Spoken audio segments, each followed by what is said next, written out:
Thokoza-ke makhosi amakhulu, ameni nganizedlozi ukuthi ndawuwe makhosi amakhulu camagu. Siyakhuleka-ke kubona bezitha abakhulu, makhosi amahle. Igama ngumkhulu wasemakhosini. Ibizo lami engalibanjwa ubaba nomama wathiwa ngubhekane. Ngizalwa insizwa yasemabheleni-ke. Engizalwe entombini yakwami Mthetho. Kodwa ngiswayo umuntu nganabantu kanje sibongole. Mina-ke ngundaba enhloxoxa ngofakazi-ke ingane zakwethu. Lana ngithi-ke ake sizokwenza nasi isibonelo esiqhubekela ne-topic yamaphupho. Kodwa kula maphupho ngikhuluma ngabantu abasuke benobizo, ama-signs emaphusheni akho ukuthi cha wena definitely unobizo oluthize. Ngabe ubizo lwakho kulobizo lwani lokuthi ube inyanga, ube isangoma, nodwa uma unobizo nje lwemimoya ukuthi fanele uphilise abantu, noma ngabe uzoba umthandazi. Kodwa yazi lamaphupho lawa engizowachaza right now ukuthi uma ngabe kungumthetho, izinto engizozichaza engizokuchazisela kona ukuthi uma umuntu osuke nobizo specifically, cishe mhlasimbe ngizamile ukuthi ngizibhale zonke phansi lezi zinto engaziyo ukuthi cha definitely imvamisa zisuke ziqonde ukuthi usuke unemimoya noma usuke uneziphiwo, usuke unobizo lokuphilisa abantu. Ngizocela-ke sibheke la. Before I continue with this video, ngizocela nje ukuthi uma usaqala ukubona le video, uqala ukubona umkhulu wasemakhosini, cishe uzobona ngezansi ukuthi how many videos I've done. Right now ngizocela ukuthi nje ungakhohlwa ukuthi subscribe wena oqalayo uyibukele ivideo kamkhulu wasemakhosini. Right now-ke siqhubeke la. Abantu abasuke benobizo-ke busuke kukanje. Imvamso ukuphupha izinto ezifana ney'nyoka. Inyoka kungaba izinhlobo ngey'nhlobo zey'nyoka ezikuhlaza, emnyama, ngabe mhlasimbe uphupha enkulu inhlwathi, noma esuke kanjani, noma-ke futhi kwesinye isikhathi uphuphe into esuke ifana nathi amaphoyisa namasosha.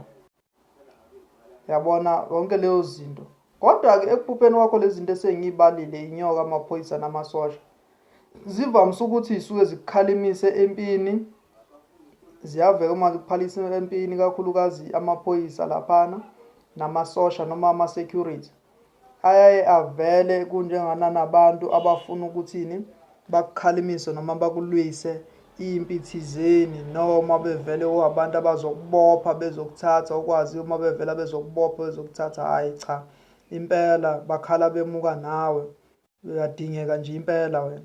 Okanye uphupho usesikoleni ufundiswa, kukhona uthisha lapho definitely usuke ukhombeka nje by force ukuthi uhambe uyothwasa. Usungasho-ke phela wena ngoba abantu abaningi ngesikhathi samanje baye bebone kulula, kodwa angisho ukuthi baye bebone kulula, kodwa kwesinye isikhathi abanye sayisibona ngathi baye bebone kulula ukuthi beyothwasa emanzini noma umuntu azenzele yena angazi ukuthi kusuke kuyinto enzima kanjani. Kodwa-ke lokhu kuya nama-consequences zokuthi sekwagcwala namaqola namasela ezinyanga mbumbulu.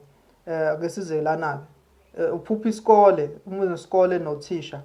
Isikole nje suke sichaza khona ukuthi kufanele uyofunda, ufunde imithi okanye lizokufundisa lona idlozi ngendlela yalo. Kuya ngokuya-ke iphupho licaca ngokuhamba kwesikhathi, ngenzeka uluphupha kaningi. Lana bese kuya namaphupho owaphuphayo kuwamaphupho amanzi. Uphupha amanzi ikakhulukazi kuwamanzi emfula, amanzi olwandle, amanzi amadamu neziziba, emahle, emhlophe, ecwebile. Kusuke kuchaza khona ukuthi unezithunywa noma unedlozi elithize elisuke lilokhuzana, ikakhulukazi futhi lapho kusuke kuyidlozi lamanzi. Amphathi khona uma kuwaphupha phakathi kusuke kukhona izinto ezifana nombayimbayi, nogandaganda namabhanoyi kanje. Lezo zinto zikhomba khona ukuthi cha unedlozi impela elithanda ukuba likhulu ngendlela yalo ngoba lisuke linamandla amakhulu futhi idlozi lamanzi.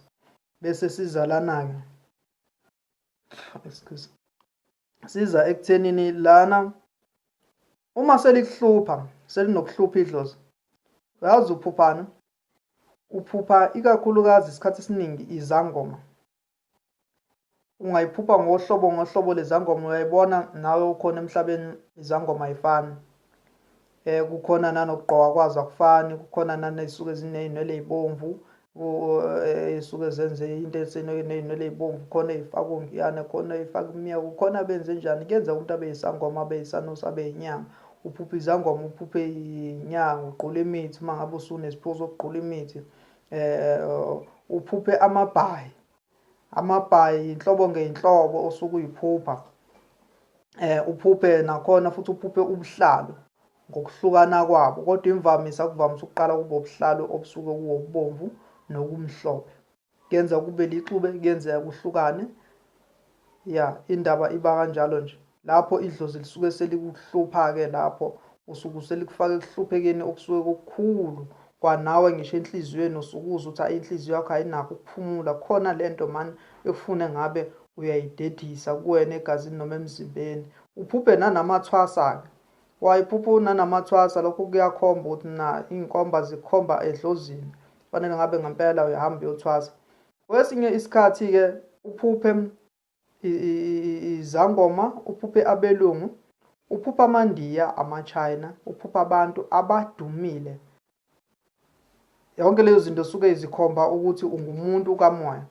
Just nje be specific, ngizoba short la. La kuphupha abantu amaNdiya, abelungu, lokho kukhomba nakho ukuthi umuntu wemoya. Abadumile abantu ungaphupha any person osuke edumile, kodwa imvamisa kuvamise ukuba upresident, noma uphuphe abantu abasuke befana nabaprofethi oshembe, noma ubani. Lokho kukhomba ukuthi ungumuntu wemoya. Noma uphuphe nje umuntu omthize omkhulu omaziyo empilweni noma ezweni emhlabeni sakhile. Ubuye futhi uphuphe la ezinye izinto ey'khomba ukuthi unemoya. Uphupha izinkomo, izimbuzi, amabhubesi, izingwe nezilwane nje esuke zikhona phakathi olwandle. Abanye baye beze bephuphe ngisho lezi zilwane ekuthiwa ama-octopus. Abanye bephuphe inkosazane yamanzi, bephuphe lokhuya nalokhuya. Nezasendle futhi uyaziphupha. Omunye aphupha azaphuphe ngisho iy'nyamazana ethizeni. So kuwuhlobo lomuntu lolo suke esondele eduze kwakho. Uphuphe-ke naney'nkalankala futhi isikhathi esiningi lokhu kuvamise ukuphupha kusuke kuyinhlahla noma kusuke kukhuluma kuwe. Kakhulukazi nje inhlahla isuke inkalankala isuke iy'nhlahla njalo.